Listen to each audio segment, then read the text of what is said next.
Good evening, everyone. Welcome back to another Freedom Stream on Thursday night. I'm glad that you're joining me tonight. And with the news that we continue to see coming out of the mainstream media, it's looking very, very good for President Donald Trump at this juncture right now, even though he's still dealing with some of these court cases that are still being propped up against him.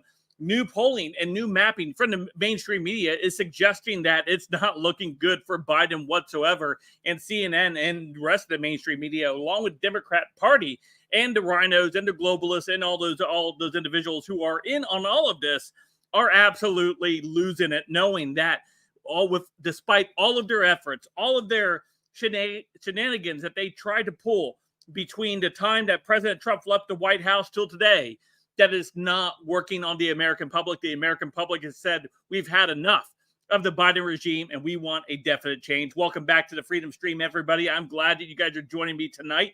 Thank you for being here this evening. We got some stories that we're going to cover this evening. We got some stuff to talk about. Panic on the New York subway. I thought we had the National Guard in the subway in New York City. Well, apparently they're not doing a good enough job there in New York City because the criminals have not gotten a notice. They're not allowed to carry weapons yet.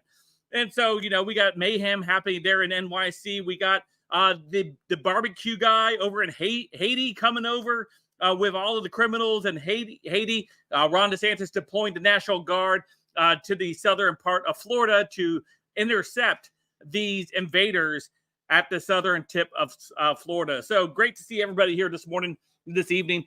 Thank you for being here. We start off our main story tonight talking about the CNN meltdown and the comments in this thing from Chris Zazilla, who posted this over on Twitter today. And it's gaining lots of traction. And of course, there are many, many liberal tiers inside of that thread, as we're going to look at it here in just a second here. Let me go ahead and pull this up on the screen for you guys so we can go ahead and take a look at it here. Chris Zazilla, CNN individual here, tweeted this out. He says, in the CNN electoral map, Donald Trump already has enough votes to win. This map is 272 Trump, 225 Biden. That's right. This map right now that CNN tweeted out is looking very, very grim for the Biden regime. It's looking bad for them right now. The yellow ones are toss-up states. They could go either way. But even with those toss-up states in play, say, for example, if Biden wins those toss-up states, Biden or Trump still has enough to win the presidency. There is a absolute shift right now taking place in this country. We see a shift moving in a way that we haven't seen before or in quite a long time. This will be a victory if things continue on the path that they currently are. And of course, that doesn't mean for us to get lazy, to sit around and not do anything. No, it means that we continue to apply the pressure that has been being put onto the mainstream media, onto the Democrats, onto the rhinos, and all of those individuals out there who all have a vested interest in Trump losing. So yeah, Jan, we're not counting our chickens before they hatch, but however, this is significant.